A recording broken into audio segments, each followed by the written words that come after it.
Hey, good evening. Welcome to Foreigner in the Philippines and an update on our bedroom quarantine madness remodeling project.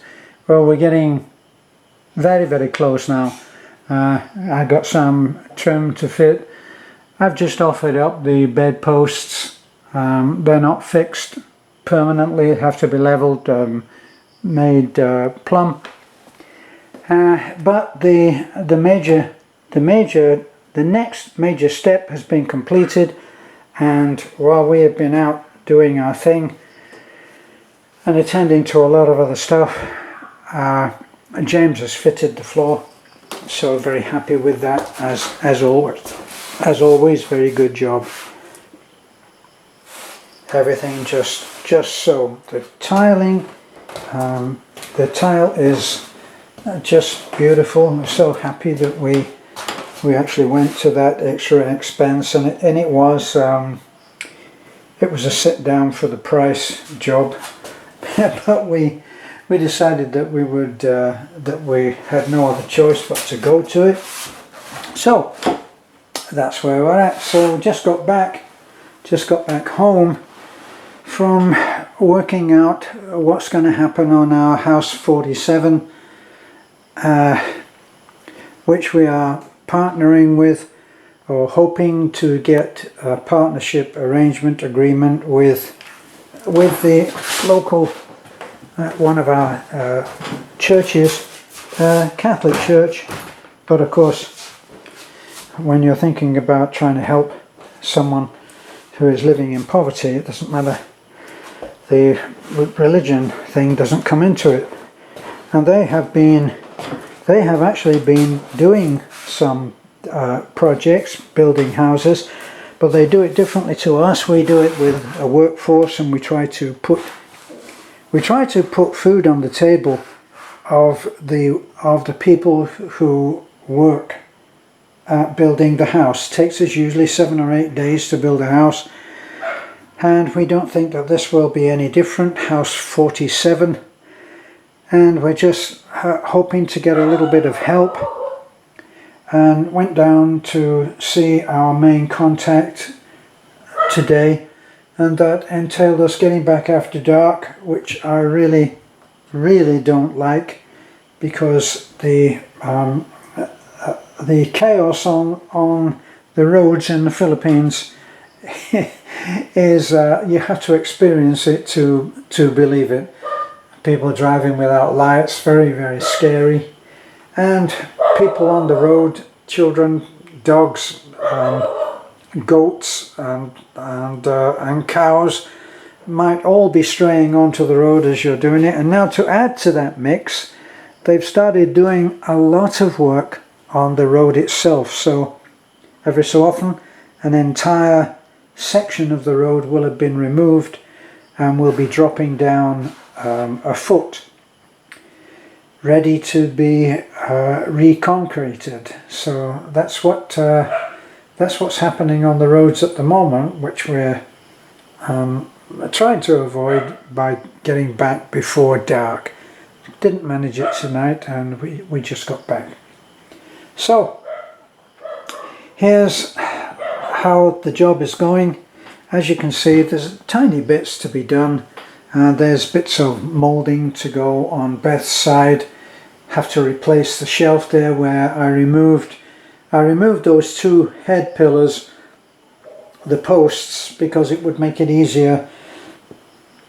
It would make it easier to do the flooring, especially this side. Not so much the head posts, but I took them down so that I could redesign them and resculpt the tops, which we've now done, and which I'm quite pleased with. I'm tempted actually to do an aging process. I look a little, well, not just a little bit, look terribly new. So I'm tempted to use a technique that I used in California to age new pieces of wood. You take, I think, what's called let me see, what is it called? Simon's number 7.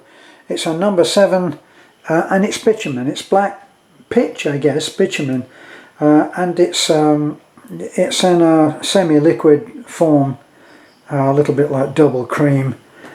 And if you mix a little bit of that with a can of car polish or any kind of hard polish, and you mix that up and you mix it up into a very even uniform mulch, and then you use that on the new paintwork, it has a wonderful effect on it.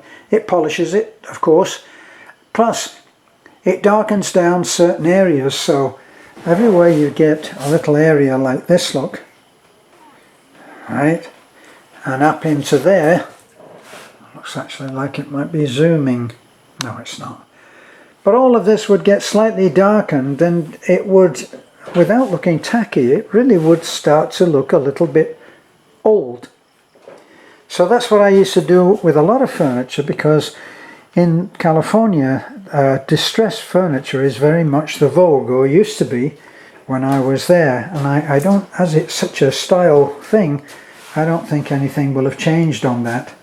So maybe I'll try for that. If I can find the number 7, which is what I told. Number 7, it's used for waterproofing roofs, so you can handle leaks in the roof by putting on this number 7. So I'm actually thinking that just for fun, just for a little change, so everything is not quite so new, and it will antique it down a little. So I might do that and show you what the result is. But right now, look at, we've only got one cabinet to go here, and we've got 2 cabinets, one there and one over there, which have to be finished. They're bedside cabinets, obviously for the bedside lamp, a reading lamp, which we would have. The light in here is really subdued, very nicely so. It's worked out very, very well. It's quite bright there where the dressing table is for Beth, but other than that, the light actually is very soft. Let's turn this out, give you an idea. So, very soft, as befits a bedroom. So obviously you would have a much more intense light here, which would be by the bed. There's the pillow, here's the head of the bed. And so you would be looking at having a bedside light there, which would give you enough light to actually read. I was thinking that I should have had an outlet put here, because this seems to be a nice place to sit. It's actually a storage cabinet. It's in the UK we'd call this a chaise longue.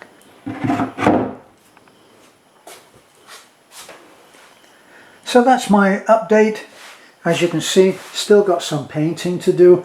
Not a huge amount, and it won't take long, and of course I will be very, very careful about painting over this beautiful floor. So there we are. Thank you for looking in and for following our project, our Quarantine Madness project. A lot of people are doing this. A lot of people turning in and fixing up their house on jobs that they've been promising themselves to do. We were no different, except we just went a little bit more extreme. Okay, there we go. Bye for now. This is A Foreigner in the Philippines. Don't forget to like and subscribe. That's very important that you subscribe. It makes a huge difference to us. Everybody on YouTube right now is under, well, they're under strict surveillance is how I would put it. They're being watched. All of our videos, I read just today how a friend of mine is finding that his comments, some of his posts are being taken down. And as he said, no, there's no profanity, there's no crudeness, no bad pictures. It's all good family things. Making a comment, of course, on what's happening at the moment, but nothing that should be taken down. But we are being censored, so it makes a difference to us if you can give us a hand and your support, and even share, because if you share, when people share our videos, they usually come up with new subscribers, people who haven't seen us before and like what they see, and they subscribe. They come to our channel and they like more, and so they actually subscribe. So thanks for looking in. Off to do more of the same. Let me see, what on earth is the time? I think the time is about 8:30 or 9, just guessing. Have no idea of the time usually. Actually, funnily enough, I just bought a watch on, I think, Lazada, and I'm interested in seeing a special kind of watch, a smartwatch, I think they call it. What will they think of next? So, bye for now.